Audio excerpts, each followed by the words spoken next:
This video is strictly prohibited for those under 18 years of age. Those with weak hearts should not watch this video. This channel never condemns superstition. The Bible always says taste and then believe. This video is made for educational purpose, not to hurt anyone religiously or emotionally. I apologize if anyone was hurt in any way. সবাইকে জানাই জয় যিশু। আশা করি আপনারা প্রত্যেকেই প্রভু যিশুর কৃপায় ভালো আছেন, সুস্থ আছেন এবং স্বাভাবিক আছেন। আমি পিতা পরমেশ্বরের কাছে প্রার্থনা করি আপনারা যেন প্রত্যেকেই সুস্থ, স্বাভাবিক, দীর্ঘ জীবন লাভ করতে পারেন। আজকের নতুন ভিডিওতে আপনাদের প্রত্যেককে স্বাগত। আমার প্রিয় বন্ধুরা, অনেক খ্রিস্টবিশ্বাসী ভাই বোনেরা বচন প্রতিদিন পাঠ করেন, তারা প্রতিদিন প্রার্থনা করেন, প্রতিদিন চার্চে যান, প্রতিদিন মণ্ডলীতে যান। তারা পাপ থেকে মন তাদের পরিবর্তন করে ফিরিয়ে এনেছেন। আপনারা প্রত্যেকেই পরমেশ্বরের কাছে প্রতিশ্রুতিবদ্ধ হয়েছেন, হে পিতা পরমেশ্বর, আমি একজন পাপী ব্যক্তি, আপনি আমার পাপ থেকে আমাকে ক্ষমা প্রদান করুন। আমি মন ফিরিয়ে পরিবর্তিত হয়েছি, আমি আর কখনো পাপের পথে যাব না। কিন্তু বন্ধুরা, অনেক খ্রিস্ট বিশ্বাসী ভাই বোনেদেরই জ্ঞানত অজ্ঞানত পাপ তারা করেই ফেলেন। আমার প্রিয় বন্ধুরা, আজকে আমি এমন কিছু কথা আপনাদের বলবো, বচন থেকে এমন কিছু বচন আপনাদের জন্য নিয়ে আসব, যেগুলো আপনারা আপনাদের মন পরিবর্তনের জন্য অবশ্যই আপনাদের অধ্যয়ন করা প্রয়োজন। বন্ধুরা, আজকে বাইবেল থেকে যে বচনগুলো আমি আপনাদের কাছে তুলে ধরব, পরমেশ্বর আপনাদেরকে সেই বচনের মাধ্যমে আপনাদেরকে পাপ থেকে অবশ্যই মুক্ত করবেন। তার আশীর্বাদের দক্ষিণ হস্ত দ্বারা অবশ্যই আপনাদেরকে আশীর্বাদ প্রদান করবেন। আপনাদের সমস্যা থেকে পরমেশ্বর অবশ্যই এই বচনের মাধ্যমে আপনাদেরকে সমস্যা থেকে মুক্ত করবে। আমি সৌরভ, আপনারা আছেন A2Z007 লার্নার এসপি চ্যানেলের সাথে। তো চলুন বন্ধুরা, দেরি না করে ভিডিওটা শুরু করা যাক। প্রিয় বন্ধুরা, আজকে বচন শুরু করার আগে দাউদের সম্পর্কে আমি আপনাদেরকে কিছু কথা বলবো। দাউদ একজন ভেড় চালক ছিলেন, তিনি একজন রাখাল ছিলেন, তিনি পশু চারণ করতেন, তিনি পশু চড়িয়ে জীবন ধারণ করতেন। কিন্তু সেই দাউদ পরমেশ্বরের উপর বিশ্বাস থাকার কারণে বড় থেকে বড় যোদ্ধাদেরকে হারিয়েছিলেন এবং তাদেরকে হারিয়ে পরাজিত করেছিলেন। কেন করেছিলেন? কারণ তার পরমেশ্বরের উপরে বিশ্বাস ছিল। সে নিজের শক্তিতে তার শত্রুদেরকে বিনাশ করতে পারেনি। তার পরমেশ্বরের উপরে বিশ্বাস এবং পরমেশ্বর তাকে যে শক্তি দিয়েছিলেন, তার মাধ্যমেই পরমেশ্বরের শক্তিতে তিনি তার শত্রুদেরকে বিনাশ করেছিলেন। এবং পরমেশ্বর দাউদকে চয়ন করেছিলেন, নির্ধারিত করেছিলেন। তাই বন্ধুরা, শুধুমাত্র দাউদকেই পরমেশ্বর নির্বাচন করবেন এমনটা নয়, আপনাকেও পরমেশ্বর নির্বাচন করবে, আপনার দ্বারাতেও বড় বড় কার্য সাধন করবে। কিন্তু তার জন্যে আপনার যা দরকার সেটা হচ্ছে আপনার বিশ্বাস, পরমেশ্বরের উপরে বিশ্বাস, পরমেশ্বরের উপরে আস্থা, বচনের উপরে আপনার দখল আপনাকে শক্তিশালী করবে, পরাক্রম দেবে, যে কোনো সমস্যা থেকে বেরিয়ে আসার জন্য শক্তি যোগাবে। আমার প্রিয় বন্ধুরা, আজকের বাইবেলের প্রথম বচন হলো গীত সংহিতা 38 অধ্যায় 4 পদ। কেননা আমার অপরাধসমূহ আমার মস্তকের উপরে উঠিয়াছে, ভারী বোঝার ন্যায় সে সকল আমার শক্তি অপেক্ষাও ভারী। আমার প্রিয় বন্ধুরা, দাউদও পরমেশ্বরের কাছে কেঁদে তার কাছে চোখের জল ফেলে প্রার্থনা করত। বন্ধুরা, শুধুমাত্র সমস্যা আপনাদের জীবনে আসে না, দাউদের জীবনেও সমস্যা এসেছিল, সমস্যায় জর্জরিত হয়েছিল। তাই প্রতি মুহূর্তে দাউদ পরমেশ্বরের কাছে কেঁদে চোখের জল ফেলে প্রার্থনা করত। বন্ধুরা, যখন আপনারা সমস্যায় পড়েন তখন পরমেশ্বরকে আপনারা বলেন, পরমেশ্বর, আমরা এত প্রার্থনা করছি, আপনি আমাদের প্রার্থনায় কেন উত্তর দিচ্ছেন না, কেন সুস্থতা দিচ্ছেন না, কেন সমস্যা থেকে আমাদেরকে বের করছেন না? কিন্তু দাউদ এইভাবে প্রার্থনা করতো না। দাউদ কি বলেছে? কেননা আমার অপরাধসমূহ আমার মস্তকের উপরে উঠিয়াছে। অর্থাৎ নিজের গিল্টি ফিল দাউদ পরমেশ্বরের কাছে করছেন। তিনি তার অপরাধের জন্য ক্ষমা চাচ্ছেন এবং কি বলছেন না, ভারী বোঝার ন্যায়, অর্থাৎ তার সকল অপরাধ তার মস্তকে ভারী বোঝার ন্যায় হয়ে গেছে এবং তার যা শক্তি, যে শক্তি মাধ্যমে সে যতটা বোঝা তুলতে পারবে, তার শক্তির থেকেও ভারী বোঝা অপরাধ বোধ তার মস্তকের ওপরে চাপ পড়েছে, ভার পড়েছে। পরমেশ্বরের কাছে সে সেইভাবেই প্রার্থনা করছে। পরমেশ্বরকে সে দোষারোপ করতো না, কিন্তু পরমেশ্বরের কাছে তার করা পাপের জন্য সর্বদা সে ক্ষমা চাইতো। কিন্তু বন্ধুরা, আমরা কি করি? পরমেশ্বর যখন আমাদের প্রার্থনায় উত্তর দিতে দেরি করেন, তখন আমরা পরমেশ্বরকে দোষ দিই। কিন্তু দাউদ সেটা করতো না। আমরা ভুলে যাই যে আমাদের অপরাধের কারণেই আমাদের উপরে আমাদের অপরাধের বোঝা আমাদের মাথার উপরে চেপে বসে, আর আমরা সেটা ভুলে গিয়ে পরমেশ্বরকে দোষ দিই। কিন্তু আমরা কখনোই পরমেশ্বরকে দোষ না দিয়ে আমাদের দোষটা পরমেশ্বরের কাছে স্বীকার করি না। এটাই আমাদের সবথেকে মস্ত বড় ভুল। বন্ধুরা, ভুলে যাবেন না, যারা পরমেশ্বরের সান্নিধ্যও পেয়েছে না, তাদেরকেও বিভিন্ন সমস্যার মুখোমুখি হতে হয়েছিল। আপনিও মনুষ্য, আপনাকেও সমস্যার সম্মুখীন হতেই হবে। আর সেই সমস্যা আপনি আপনার কর্মের দ্বারা টেনে নিয়ে এসেছেন। তাই সমস্যাকে আপনাকে ফেস আপ, আপনাকে সমস্যার সম্মুখীন হতেই হবে। কিন্তু সেই সমস্যা থেকে বেরোনোর জন্য, আপনার পাপের জন্য আপনাকে পরমেশ্বরের কাছে ক্ষমা প্রার্থনা করতে হবে। বন্ধুরা, আগে বচনে বলছে, আমার ক্ষত সকল দুর্গন্ধ ও গলিত হইয়াছে, আমার অজ্ঞানতা প্রযুক্তই হইয়াছে। অর্থাৎ বন্ধুরা, কোনো মানুষই পাপ থেকে বাইরে বেরিয়ে আসতে পারেনি। প্রত্যেক পাপী ব্যক্তিরই সমস্যার সম্মুখীন হতেই হয়েছে। কিন্তু দাউদ নিজের পাপটা সর্বদাই ঈশ্বরের কাছে স্বীকার করতেন এবং সেই জন্য তিনি বলছেন, আমার ক্ষত সকল দুর্গন্ধ ও গলিত হইয়াছে। অর্থাৎ তার নিজস্ব পাপটা যে পরিমাণ বেড়েছে, সেটা সে ঈশ্বরের কাছে পরিষ্কার মনে স্বীকার করছে।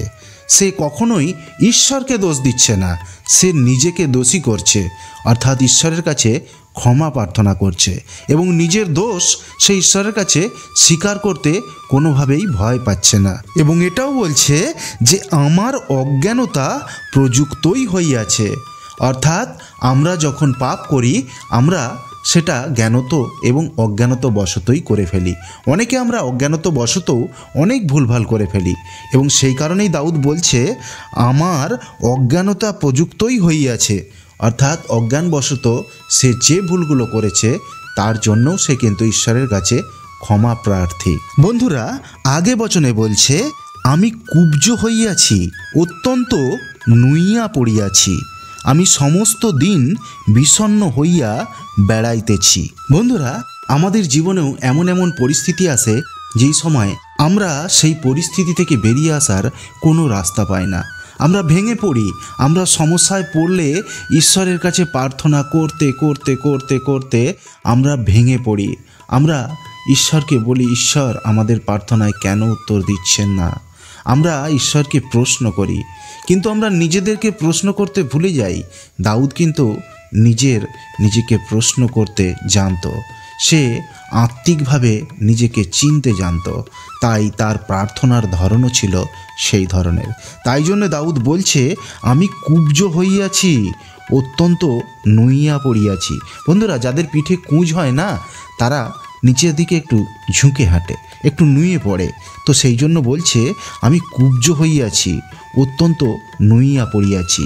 অর্থাৎ কুঁজের যে বোঝা, অর্থাৎ পাপের যে বোঝা যদি পিঠের উপরে চাপে, তাহলে সেই ব্যক্তি কিন্তু একটু নুয়ে ঝুঁকে হাঁটে। সেই উদাহরণটাই এখানে তুলে ধরা হচ্ছে। আমাদের পাপের বোঝা যখন আমাদের পিঠের উপরে চাপে, তখন আমরা ঝুঁকে পড়ি, আমরা মাথা উঁচু করে চলতে আর পারি না। সেই জন্য দাউদ বলছে, আমি কুব্জ হইয়াছি, অত্যন্ত নুইয়া পড়িয়াছি, আমি সমস্ত দিন বিষণ্ণ হইয়া বেড়াইতেছি। অর্থাৎ আমরা যখন সমস্যায় পড়ি, আমরা যখন সমস্যার সম্মুখীন হই, তখন আমরা সত্যিই বিষণ্ণ হয়ে যাই। আমাদের কাছে দিশাহারা হয়ে যায় সব কিছু। কোন পথে যাব, কি করব, কোথায় গেলে সমস্যার সমাধান হবে, সব কিছু আমরা হারিয়ে ফেলি। তখন আমরা ভাবি এখানে যাব, ওখানে যাব, ওখানে গেলে সমস্যার সমাধান হবে, কিন্তু আমরা ভুলে যাই এই সমস্ত সমস্যা আমরা নিজেরাই ডেকে নিয়ে এসেছি। তাই সময় থাকতে আমাদের প্রত্যেকের উপযুক্ত অর্থটা বোঝা দরকার। সমস্যা আমাদের জীবনে কেন আসে এবং সেই সমস্যা থেকে বেরোনোর উপায়টা আসলে কি, সেটাও কিন্তু আমাদের জানা দরকার। ঈশ্বরকে দোষ দিয়ে আমাদের কোনো লাভ নেই, কারণ ঈশ্বর সর্বদাই পবিত্র এবং ধার্মিকতার হস্ত দ্বারা সে সর্বদা হাত বাড়িয়ে রাখেন আমাদের দিকে। আর সেই হাত ধরতে গেলে আমাদেরকে ধার্মিক হতে হবে। আমাদের পাপের জন্য আমাদেরকে ক্ষমা স্বীকার করতে হবে, তবেই পরমেশ্বরের ধার্মিকতার হাত আমরা ধরতে পারবো। তাই দাউদের মতন আমাদেরও উচিত আমাদের নিজেদের পাপ, আমাদের আত্মকেন্দ্রিক হয়ে সেই পাপকে খুঁজে বের করা এবং নিজেদেরকে দোষী করা, পরমেশ্বরের কাছে নিজের দোষটা স্বীকার করা। নিজের বড়াই করে পরমেশ্বরের কাছে আমরা পার পাবো না, কারণ পরমেশ্বর সর্বজ্ঞ, তিনি অন্তরালে থেকে দেখেন। অর্থাৎ আমাদের কোনো কিছুই তার কাছে লুকানো নেই, তাই তার কাছে লুকিয়ে আমাদের কোনো পার নেই। আমাদের একমাত্র উপায় হলো পরমেশ্বরের কাছে নিজেদের দোষ ত্রুটি সমস্তটাই স্বীকার করে নেওয়া, তবেই আমরা পরমেশ্বরের আশীর্বাদ ধন্য হতে পারবো, আমাদের পাপ থেকে আমরা মুক্তি পেতে পারবো। পরের বচন গীত সংহিতা 86 অধ্যায় 5 পদ। হে প্রভু, তুমি মঙ্গলময় ও ক্ষমাবান, এবং যাহারা তোমাকে ডাকে তুমি সেই সকলের পক্ষে দয়াতে মহান। বন্ধুরা, আমাদের প্রার্থনা করার ধরন জানার জন্য আমাদের দাউদকে অবশ্যই জানতে হবে। দাউদ কিভাবে প্রার্থনা করতেন, কেন পরমেশ্বর তার উপর করুণা বর্ষণ করেছিলেন। দাউদ তার নিজের পাপের জন্য যেমন ক্ষমা প্রার্থনা করতে জানতো, নিজের পাপকে স্বীকার করতে জানতো, তেমনি পরমেশ্বরের মহিমা করতেও জানতো। সেই জন্য দাউদ বলছে, হে প্রভু, তুমি মঙ্গলময়, তুমি ক্ষমাবান, এবং যাহারা তোমাকে ডাকে তুমি সেই সকলের পক্ষে দয়াতে মহান। অর্থাৎ পরমেশ্বর অশেষ দয়াবান, তিনি সর্বদা আমাদেরকে দয়া করার জন্য তার দক্ষিণ হস্ত, ধর্মময় দক্ষিণ হস্ত সর্বদা আমাদের দিকে বাড়িয়ে রেখেছেন। শুধু তার দয়ার পাত্র হওয়াটা আমাদের জরুরি। আমরা যদি তার দয়ার পাত্র হতে পারি, তাহলে তিনি অবশ্যই দয়া করবেন, কারণ তিনি করুণাময়, দয়াময়। তিনি সব সময় আমাদেরকে দয়া করতে চান, আমাদের উপরে করুণা করতে চান, আমাদেরকে সঠিক পথ অবশ্যই তিনি সর্বদাই দেখাতে চান। তাই তাকে প্রার্থনা করার সময় তার করুণার ও দয়ার কথা অবশ্যই আমাদেরকে মাথায় রাখতে হবে। তার প্রতি রাগ নয়, তার প্রতি আমাদের আনুগত্য থাকতে হবে। তার প্রতি আনুগত্য রেখে আমাদেরকে প্রার্থনা করতে হবে। আমাদেরকে জানতে হবে পরমেশ্বর দয়াশীল, তিনি সর্বদাই আমাদেরকে দয়া করেন, তিনি প্রত্যেকটি মনুষ্যকে দয়া করতে চান। তার জন্য আমাদেরকে তার দয়ার পাত্র হওয়া জরুরি।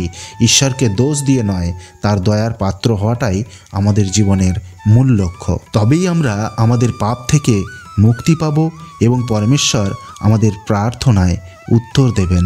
বন্ধুরা, তাড়না এবং সমস্যা আমাদের জীবনে অবশ্যই আসবে, যাতে আমরা শক্তিশালী হতে পারি এবং আমরা যাতে আমাদের পাপটাকে চিনতে পারি, যাতে আমরা ঈশ্বরের বলা পথে চলতে পারি। তাই প্রত্যেকটি ঈশ্বরের সন্তানের উচিত যে ঈশ্বরের কাছে নিজের পাপের জন্য ক্ষমা প্রার্থনা করা, ঈশ্বরের কাছে নত জানু হয়ে মাথা নত করে ক্ষমা স্বীকার করা এবং ঈশ্বরের মহিমা ও গুণগান করা, এবং ঈশ্বরের যে দয়া, ঈশ্বরের যে মায়া, মমতা, প্রেম, সেটা আমাদের হৃদয়ে সর্বদা মনে রাখা।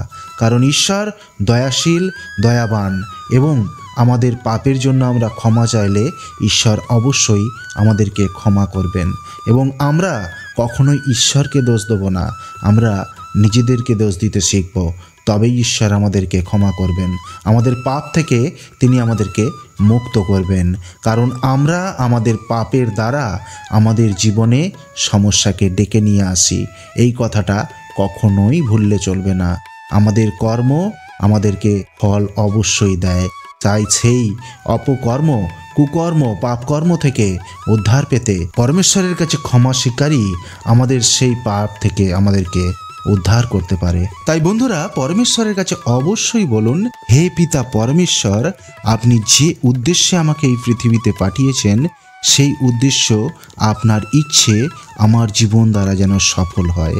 তাই পিতা পরমেশ্বর, আপনি আমাকে পথ দেখান, আপনি আমাকে মার্গদর্শন করান, যাতে আপনার ইচ্ছা আমার জীবন দ্বারা আমি পূর্ণ করতে পারি। আশা করি বন্ধুরা, ভিডিওটার অর্থ আপনারা অবশ্যই বুঝতে পেরেছেন। তাই ভিডিওটা যদি আপনাদের ভালো লাগে, লাইক, শেয়ার, কমেন্ট অবশ্যই করবেন। আর আপনি যদি চ্যানেলে নতুন হয়ে থাকেন তাহলে চ্যানেলটা অবশ্যই সাবস্ক্রাইব করে নেবেন, এতে নতুন ভিডিও সবার আগে আপনার কাছে পৌঁছে যাবে। আপনার নাম ও সমস্যার কথা অবশ্যই লিখে জানাবেন, আপনার জন্য প্রার্থনা করা হবে। Be positive and think positive.